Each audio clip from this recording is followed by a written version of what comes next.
Masarap kalaban, may tira. Yan ang gusto kong kalaban. Diyan nyo makikita sa FLM. Okay, welcome ulit sa aking channel, pati si Casper na pa-subscribe. Ngayon pag-uusapan natin itong si Abnorman Malasin, nagdrama na naman at nagpaawa effect sa live niya. Ito ang mga kasinungalingang drama ni Abnorman. Ito panoorin nyo. Nagulat ako. Tumawag sa akin si Nanang Remy at si Tatang Berto. Niya anak, may pera kami dito, baka kailangan mo. Sabi ko, siyempre usually ako nagbibigay doon. Akalain mo, binigyan nila ako.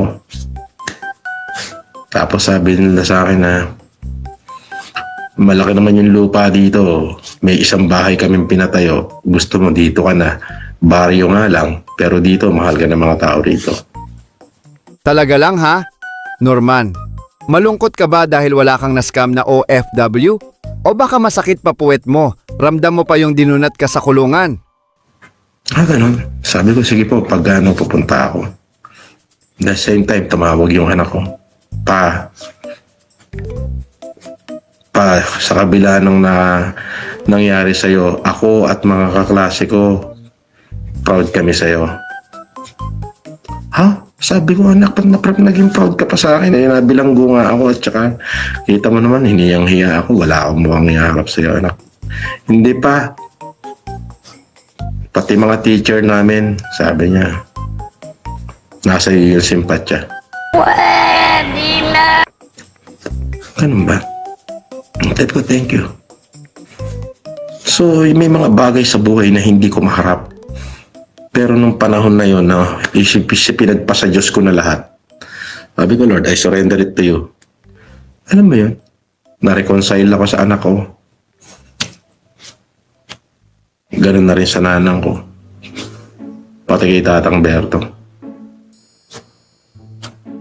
Diba? Tapos mas dumami yung mga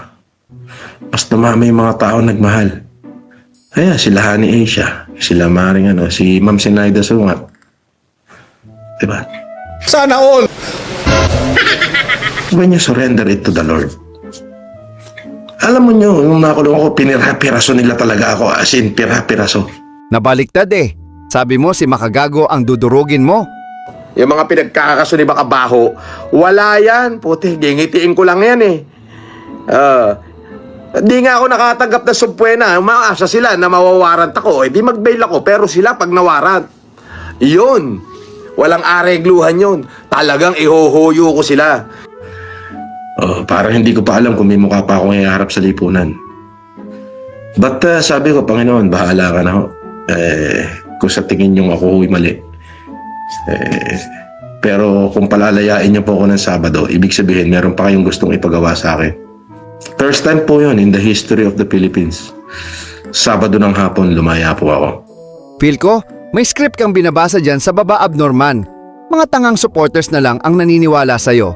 At dito sinabi rin ni Abnorman na take down na daw ang kanyang mga social media accounts. Ay, wala na ako social media. Wala na akong Facebook, tinake down nila. Wala akong TikTok, tinake down na nila. Wala na. Yan. Ito rin YouTube. Pinilit ho din lang i-take down. Nanalo lang ho ako sa apila.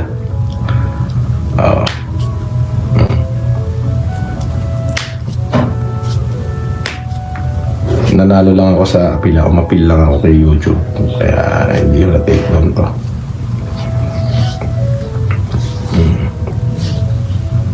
US-based ho kasi si YouTube. Na kahit sinong mag-report dyan, kahit pa presidente ng Pilipinas na mag-report, hindi pakikinggan ni YouTube yon. Anong pati presidente?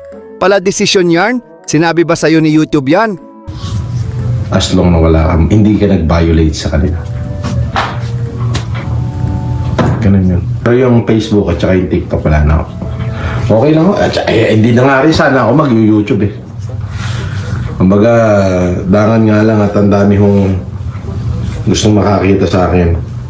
Oo, madaming nag-aabang, pambansang laruan ka kasi Abnorman.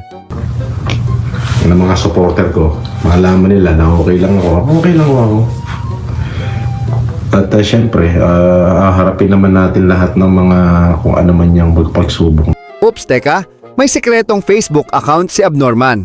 Buti na lang mabilis itong si Food Genius. Kung may balak kayong ma-report yan, kayo nang bahala. At sa live niya nung nakaraan, tinanong siya ng viewers niya kung may relos pa ba siya. Sinabi niya rin na di raw masangla itong relos niya. Bakit kaya? Eto panoorin mo. Boss, may relo ka pa? Oo, yan o.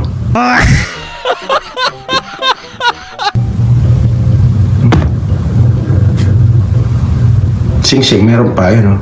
Nila, oh, sige!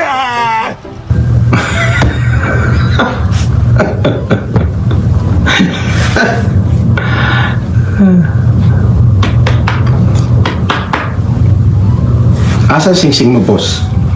Sinanla ko, bakit? May angal ka?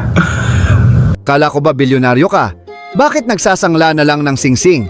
Or yung singsing na sinasabi mo peke puro kwento? Wala ka naman yata ang angal eh, o, di ba? Idol.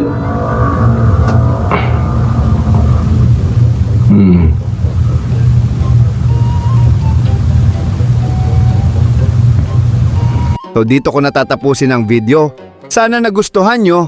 Comment nyo sa baba kung gusto nyo pa ng maraming content kay Kulaong.